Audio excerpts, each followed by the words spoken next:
Welcome to Imagine Otherwise, the podcast about the people and projects bridging art, activism, and academia to build better worlds. Episodes offer in-depth interviews with creators who use culture for social justice and explore the nitty-gritty work of imagining otherwise. I'm your host, Kathy Hanneback.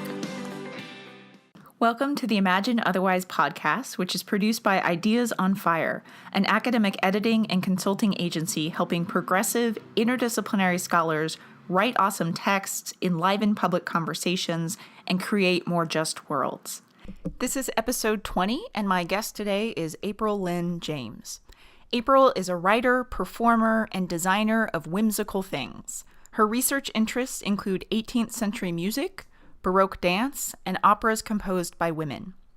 Madison Hatta is her alter ego, who writes and disclaims whimsical sonnets on things such as time, career, and family dysfunction, as well as the importance of drinking tea. Together, they've published a book called Madison Hatta's Book of Unreasonable Rhymes, and together they host the show Twinkle Variations. As April and Madison explain, scholars and Hattas have something in common: an ability to become obsessed with an idea and take it all the way to its logical or illogical conclusion. An obsession with the Mad Hatta from Alice in Wonderland led April out of depression and down the rabbit hole. One obsession led to another as April met her alter ego and found the keys that unlock the door to the garden where her deep well of joy lay buried beneath piles of family drama. And she talks about this journey in this interview. Using playful poetry, precise prose, and of course, tea, April and Madison's work answers the question, why should this seemingly sensible African-American woman and holder of a PhD from Harvard need to follow Alice down the rabbit hole? So thank you so much for being with us, April. Oh, my pleasure. Thank you for having me. Let's just jump right in. Okay. Your alter ego, as you put it, is the delightfully dapper Madison Hatta, your fellow host of your solo/duo /combination thereof show called Twinkle Variations. So I'd love for you to tell us a little bit about Madison and how this character or this alter ego developed. Okay. Well, it's an interesting story. I have this feeling that actually Madison, the energy that manifests through me as Madison has been with me since, I came into this world, right? I know that when I was 9 years old and we had the opportunity in my fourth grade class to audition for roles in the class production of Oliver, that I wanted to play the Artful Dodger. And for no other reason, I think, than that the Artful Dodger had a top hat. This desire was thwarted, I have to say. I was told that the other students, when I expressed my desire to audition for this, were like, girls can't play boys, that kind of thing. And the teacher, even though she let me audition, I was deflated by the time we actually could audition, and I never got that role. And anyway, the desire for a top hat just always kind of remained at the back of my consciousness somehow. All right, fast forward to 2010, and I'm going to the Tim Burton Alice in Wonderland. The film had just opened, and I hadn't intended to see it, actually. I only went because I had a friend who was a member of SAG, and she got passes, and she invited me, and I resisted going up until we were in the theater. The only reason I went to the theater, I was like, okay, it's on the way to the train, and then I'm going to go home. I can use the bathroom before getting on the subway.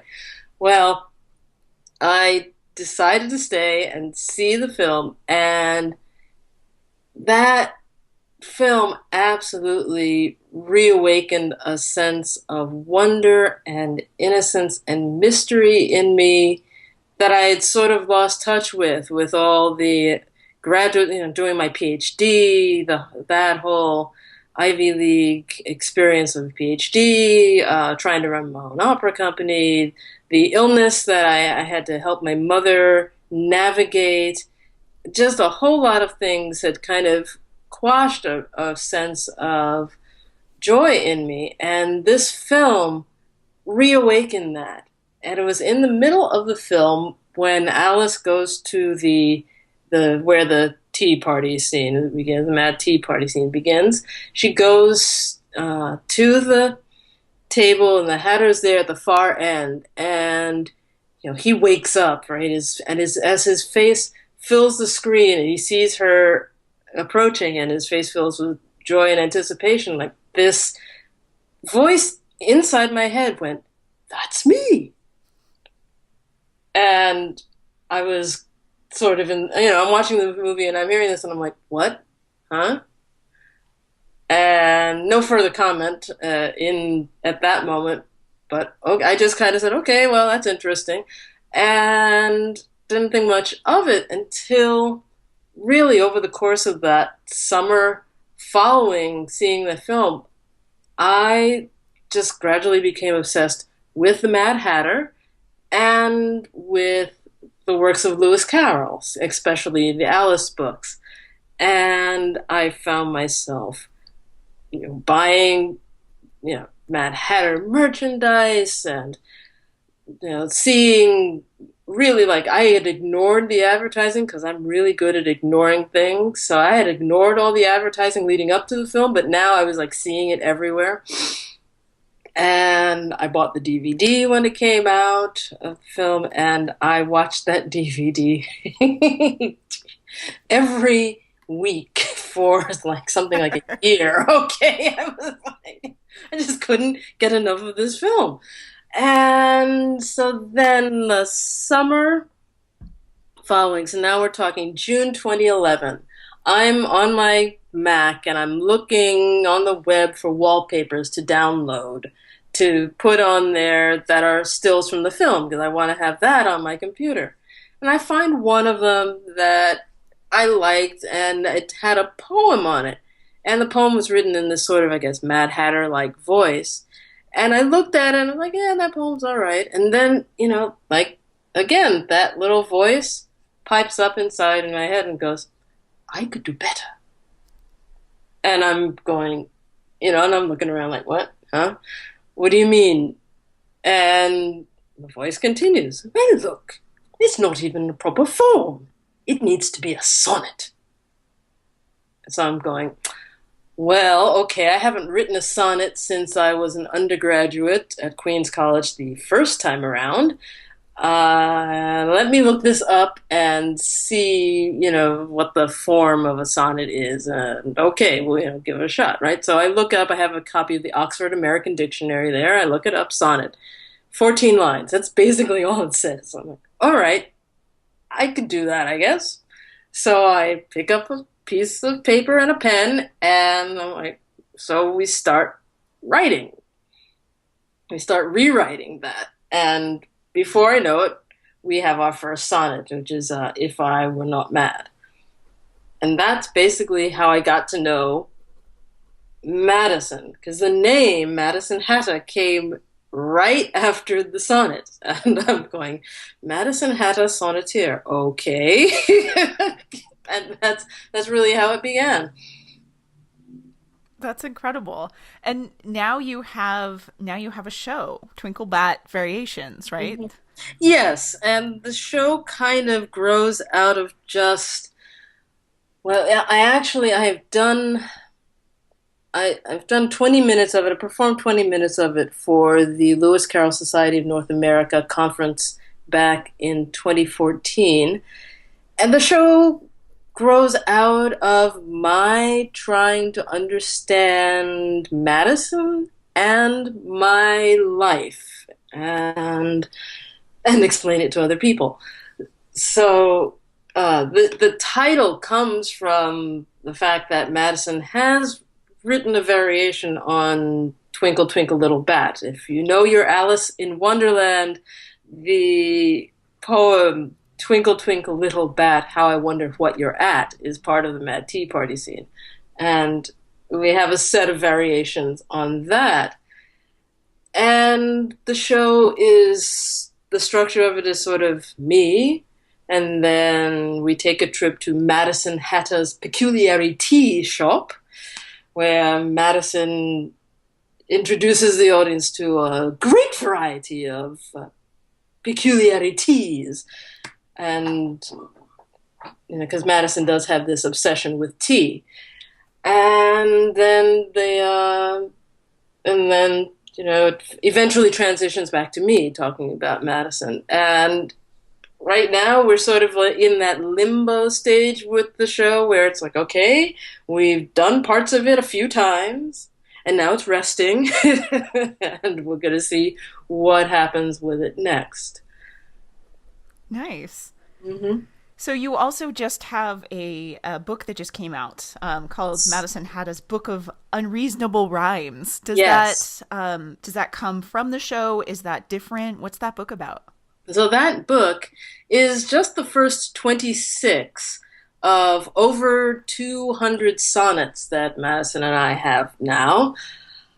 So the title of it is a play on a couple of different concepts. First of all, it's an homage to Lewis Carroll and his work Rhyme or Reason. He had a collection of poems that under that title, and so it's a little bit of a play on that.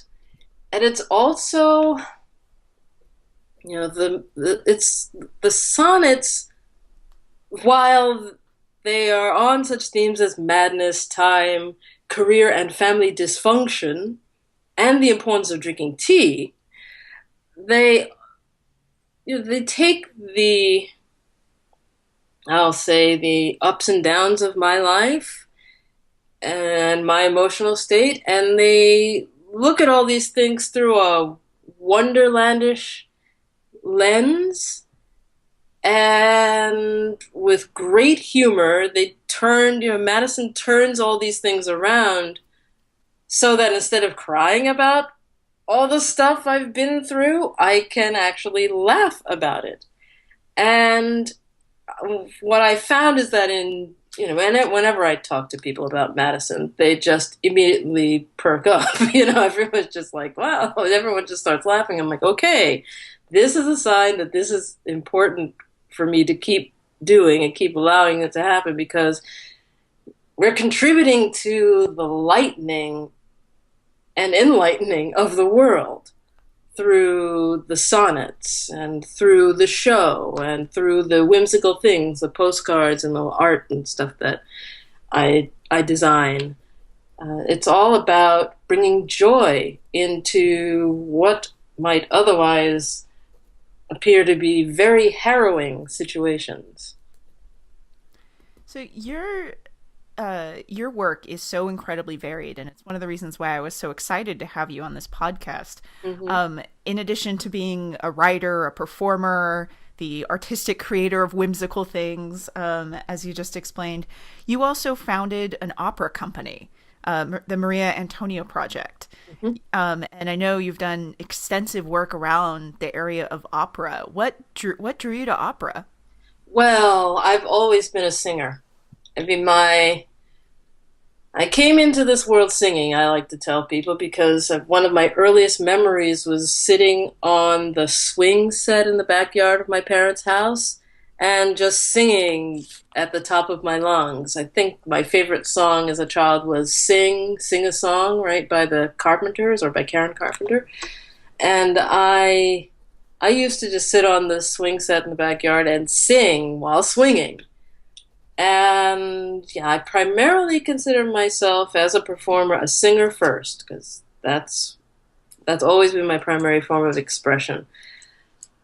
And I got into opera mainly because when I was returning to school with the goal of getting a PhD in music, so when I was returning to college with the goal of getting a PhD in music, I was also very aware of the absence of women's voices and women's creativity across the media. Now, this was a while ago, This was back in the 90s, but it's less true now, but it was definitely true then that, especially in the field of music, if you're looking at like researching older music, I happen to be attracted to Baroque music and classical music. So we're talking 18th century stuff, Handel, Vivaldi, Bach, Mozart, so on.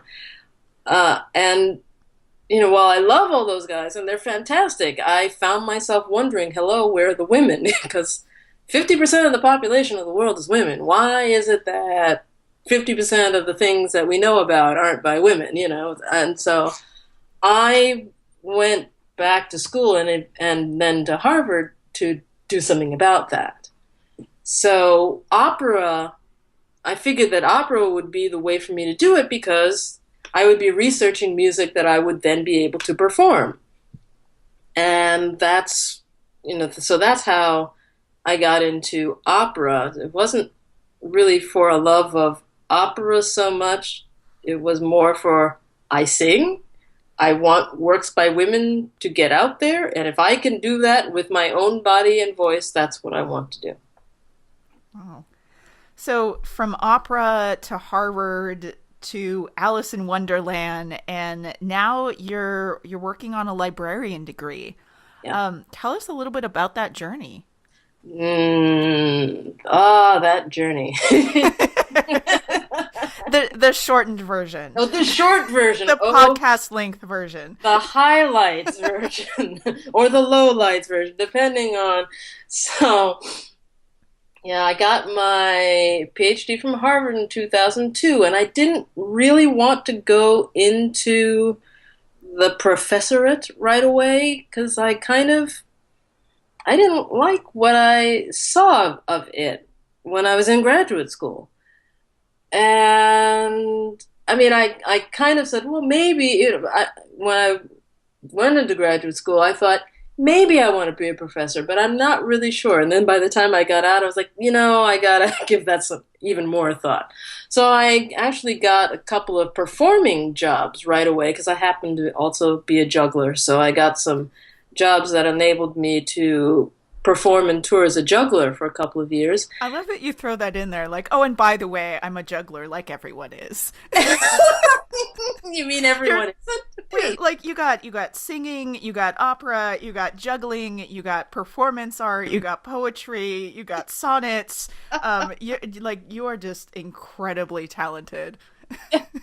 Yeah, what do they call that? A polymath or something? Yeah, like yeah. Yeah, it's kind of scary when I just go, yeah, I'm not a triple threat. I am way beyond that by now. Yeah, because I also do Baroque dance, and okay, we'll get into that. Of course you do. Anyway, yeah. So, but I had these performance jobs, so they weren't floating my boat either.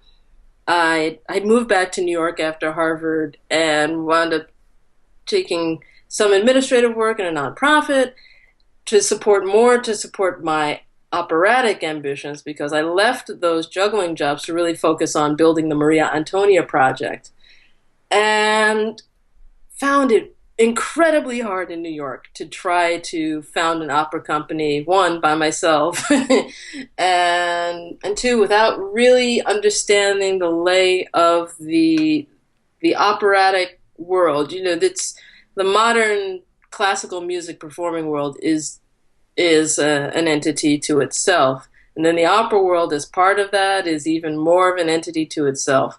And I just didn't have the contacts to break into it. I also didn't have my voice really didn't come together. My classical singing voice, because I had only started training my voice when I returned to college to study music. I'd been singing in choirs and stuff my entire life, but I'd never actually taken singing lessons or really understood what the difference is between pop singing and classical singing or operatic singing. And so I know that was a hindrance as well. And by the time I struggled through all this stuff and had won a couple of awards, but nothing great, it was 2012, and I was just burned out because it's what? I won't say it's impossible to do what I wanted to do, but it's very, very difficult. And by 2012, I was realizing that, I need to have a real income. My mother's health had improved. She was back on track by then, and so I had to start looking around and figuring out what I was going to do with my life. I found my PhD had expired. People out there don't realize this maybe, but a PhD has a shelf life. You are a newly minted PhD for about 5 years. They give you about 5 years to find a professorial position or to get postdocs or whatever. And then after 5 years, you can basically kiss any postdoc opportunity goodbye. And also, the academia has changed, right? Academia has changed to the point where they don't really bring in a lot of people into tenured positions. They bring in a lot of adjuncts now. And so I was just finding it impossible to get anything that paid decently. Also in 2012, the what shall I say, the straw that broke the camel's back, or the real impetus for me to move on, was that my brother moved back into the house with me and my mother. And he didn't come by himself. No, he came along with his anger management problems and his alcohol addiction problems. And he started being abusive towards me. It's not that we had ever had a close relationship, mind you. He is 14 years older. And we hadn't spoken for a lot of that time, mostly because he decided not to speak to me. But he moved back into the house, and it wasn't long before he started being disparaging to me and throwing his weight around. And then one night he literally tried to throw me down the basement stairs. And, when I tried to call the police about this, our mother, actually came into the room and put her finger down on the receiver. Don't bring the police into this. So that was basically the beginning of the end of my living there. And actually, I stuck it out about 6 more months before I was able to take a friend up on an offer of sanctuary and get out. So I moved from Queens to Manhattan, and eventually was able to come into some insurance money that allowed me to move from Manhattan to Philadelphia at the end of 2013, where I've been ever since, in much happier living situations. That's an intense story. Yeah. But it also, it sounds like it's part of the impetus behind the work that you do, right? Finding pleasure and humor and joy, right, in really hard shit. Well, yes. For lack of a more elegant term. Yes. Well, Madison does have a couple of sonnets on this. I can let Madison read just one of these, which is actually one of our favorites. It's hard to choose a favorite because there are just so darn many. But I'll let Madison read this one. It's just: a mother insane who disdains hearing reason. A brother inane who's to blame, crying treason. And I am half mad, though none the worse for it. To tell you the truth, I do wholly adore it. It gives me a window to see and be seen through what was, what is, and what hasn't yet been. But don't dare let on 'twas I told you this, for if they find out, sure they'll scream and they'll hiss. since out loud I've dared utter truth to their lies, and in truth's rich, bright light, their bleak, dark falsehood dies. A natural death, though far too long delayed. I shall not unspeak it. I'm far from dismayed. For to everything, as you've heard, there's a season, and every rhyme, in half mad, does have its reason. That was great. Is that from the new book? That is from Madison Hatta's book of Unreasonable Rhymes, yes. Oh, wonderful. I'll be sure to put links in that to the show notes so folks can grab their copies. Yes, they can get it through, well, we have an in-demand site because, we were able to publish this thanks to the generosity and support of many friends who were our sponsors for our Indiegogo campaign last year. So last year about this time, I had an Indiegogo campaign to raise money to publish the first book, and it was actually 140% successful. So we were able fantastic. to. Thank you. Yeah, it was great. It was so wonderful. And so we were able to publish the first book through Moonstone Press right here in Philadelphia, and it's already there are at least 40 copies already sold and out there, making their way around the universe as out of that first run, and it's still selling. And we're right now getting ready, getting the finishing touches on the manuscript for the second book, which I believe is going to be called Madison Hatta's Book of Unrelenting Rhymes. Nice. So this brings me to my favorite question that I get to ask guests, which is their version of a better world. That world that they're working towards when they make their art, when they publish their books, when they get on a stage, when they do whatever it is that they do in the universe. So I'll ask you, what's the world that you're working towards? What's the world that you want? It's a big question, I know. I know. Wow. Yeah. Just start with the big questions. Work your way up to the bigger ones. I really, I want, my vision of the world is a freer, more just, and more loving world.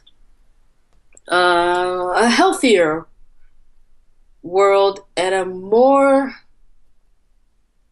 spiritually connected world. Because I know that I wouldn't be doing this now if I didn't have some really strong connection to spirit, to source, right?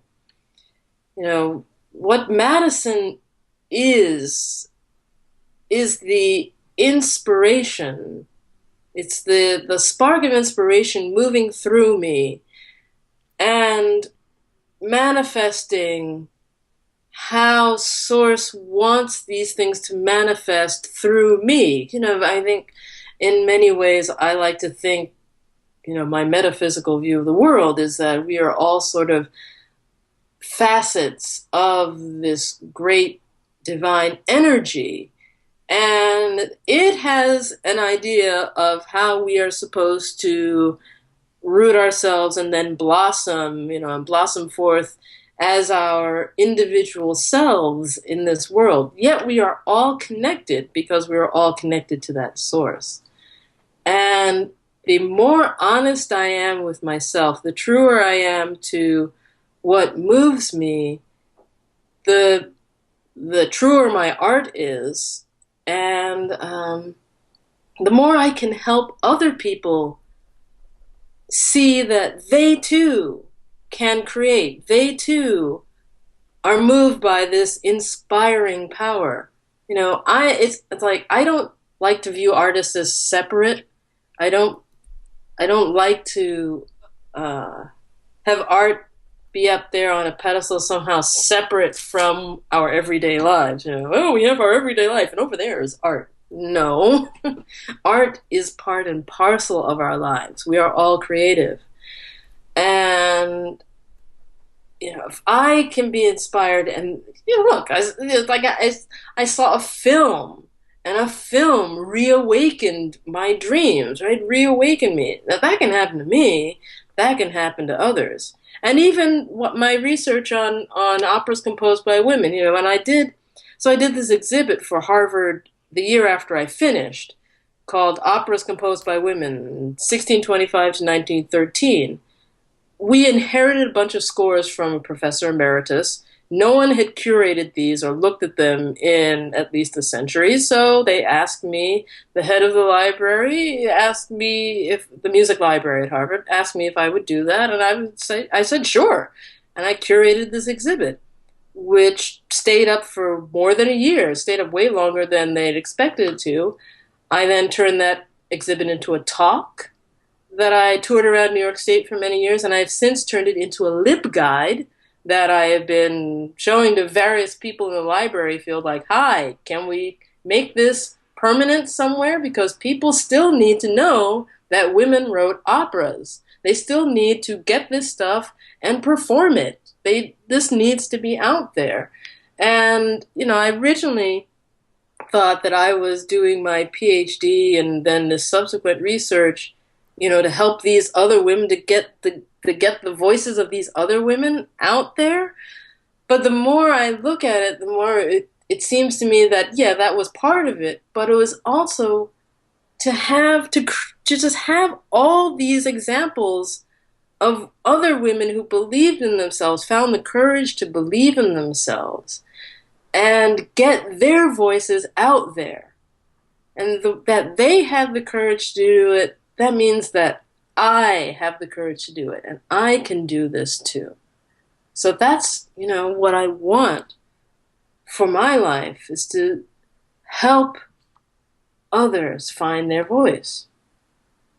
I think that's a fantastic place to close on. Thank you so much for being with us. Okay. Well, you're most welcome. Thank you for having me and Madison here this morning.